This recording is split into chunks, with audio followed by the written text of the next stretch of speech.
आज हम आपको ऐसे कार्टून शो के बारे में बताने वाले हैं जिसमें भविष्य में होने वाली घटनाओं को पहले ही बता दिया जाता है। कार्टून एनिमेशन सीरीज और साइंस फिक्शन मूवी में हमेशा ही फ्यूचर की एक झलक दिखाने की कोशिश की जाती है, लेकिन तब क्या हो जब किसी कार्टून शो का कोई घटनाक्रम वास्तविक जीवन में घटित हो जाए, और वो भी इतना ज्यादा सटीक तरीके से कि इसे महज इत्तेफाक कहना लगभग नामुमकिन हो।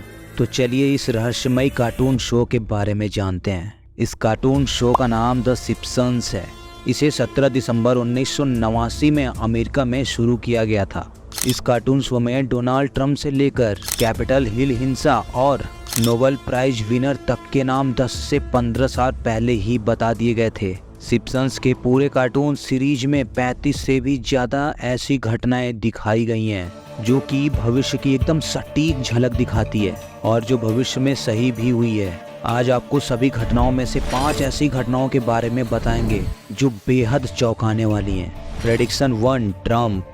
आप इस कार्टून के कैरेक्टर को रियल लाइफ ट्रम्प से भी मिलाकर देख सकते हैं। इस एपिसोड में ऐसा दिखाया जाता है कि ट्रम्प नाम का एक राजनेता एक्सीलेटर से नीचे की ओर उतरता दिखाई देता है। सबसे ज्यादा चौंकाने वाली बात यह है कि उसके कुछ सालों बाद असली डोनाल्ड ट्रंप उसी वेशभूषा और पोशाक में और बिल्कुल मिलते जुलते एक्शन के साथ एक्सीलेटर से उतरते हुए नजर आते हैं। ऐसे में आप सोच कर देखिए कि क्या आप अपने देश के अगले राष्ट्रपति का नाम या उसका चेहरा बता सकते हैं। अगर नहीं बता सकते तो ये सोच कर देखिए कि सिम्पसंस के कार्टून में 15 साल पहले ही अपने राष्ट्रपति का नाम और उसके मिलते जुलते शक्ल वाले इंसान को दिखा दिया।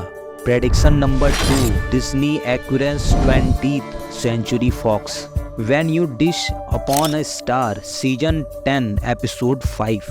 वह एक विचार सुलझाने के लिए 20वीं सेंचुरी फॉक्स के अधिकारियों को फोन करता है। फिर एक दृश्य दिखता है कि कंपनी का स्वामिल वॉल्ट डिज्नी के पास है, जिस पर लिखा है वॉल्ट डिज्नी कंपनी का एक प्रभाव 20वीं सेंचुरी फॉक्स लोगों के नीचे।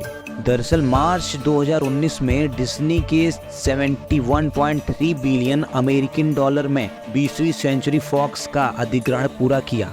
अधिग्रहण के बाद डिज्नी ने 20वीं सेंचुरी फॉक्स का नाम बदलकर 20वीं सेंचुरी स्टूडियो और अपने एक टीवी स्टूडियो का नाम 20वीं टेलीविजन रख दिया। प्रेडिक्शन नंबर 3, पानी के भीतर पनडुब्बी में आपातकालीन स्थिति। शो के प्रशंसकों ने एपिसोड के एक दृश्य और जून 2023 में टाइटन नामक ओशन गेट सबमर्सिबल की त्रासदी के बीच समानताएं निकाली, जो टाइटैनिक के मलबे को देखने के लिए गोता लगाने के दौरान 5 यात्रियों के साथ डूब गई थी।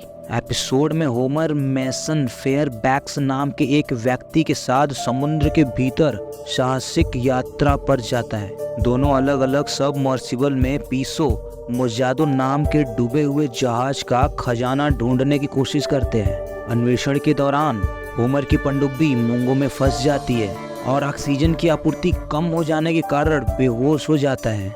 हालांकि वो 3 दिन बाद एक अस्पताल में जागता है। हालांकि टाइटन के यात्री उतने भाग्यशाली नहीं थे। यह 22 जून को घोषणा की कि 18 जून को टाइटन में एक भयावह विस्फोट में सभी 5 यात्रियों की मौत हो गई, जिस दिन पनडुब्बी डूबी थी। प्रेडिक्शन नंबर 4, महामारी। एपिसोड का शीर्षक मार्ज इज चेंज सीजन 14 एपिसोड 21। दुनिया का कोई भी व्यक्ति प्रत्यक्ष या अप्रत्यक्ष रूप से कोविड-19 महामारी में प्रभावित नहीं हुआ है। यह इतिहास के सबसे निर्णायक अवधियों में से एक है, जहां अरबों लोग लॉकडाउन में चले गए और लाखों लोग एक ऐसे वायरस से अपनी जान गंवा बैठे हैं जिसकी उत्पत्ति अभी भी नष्ट नहीं है। सिम्पसंस अपनी भविष्यवाणियों में बहुत आगे थे जब उन्होंने इस एपिसोड को प्रसारित किया, जहां विदेशी मूल का फ्लू स्प्रिंगफील्ड के निवासियों के बीच जंगल की आग की तरह फैलता है। एपिसोड के दौरान यह देखा गया कि जापान से उत्पादों की एक खेप के कारण शो में ओसाका फ्लू कहा गया। डॉक्टर निवासियों को आराम करने के लिए कहते हैं क्योंकि तत्काल कोई भी इलाज उपलब्ध नहीं है। वर्षों बाद कई प्रशंसकों ने देखा कि एपिसोड में दर्शाया गया फ्लू और कोविड-19 वायरस कितना समान था। उन्हें फ्लू के मूल देश, इसके तेजी से फैलने और इस तथ्य से संबंध मिला कि मरीजों को इसके खिलाफ टीका नहीं लगाया जा सका क्योंकि टीका अभी तक विकसित नहीं किया गया था। तो कैसा लगा आपको इस फैक्ट के बारे में जान करके? इसी तरीके के फैक्ट न्यूज़ जानने के लिए हमारे को लाइक और सब्सक्राइब करें और अपना राय हमें कमेंट बॉक्स में कमेंट करके ज़रूर बताएं। मिलते हैं नेक्स्ट वीडियो में।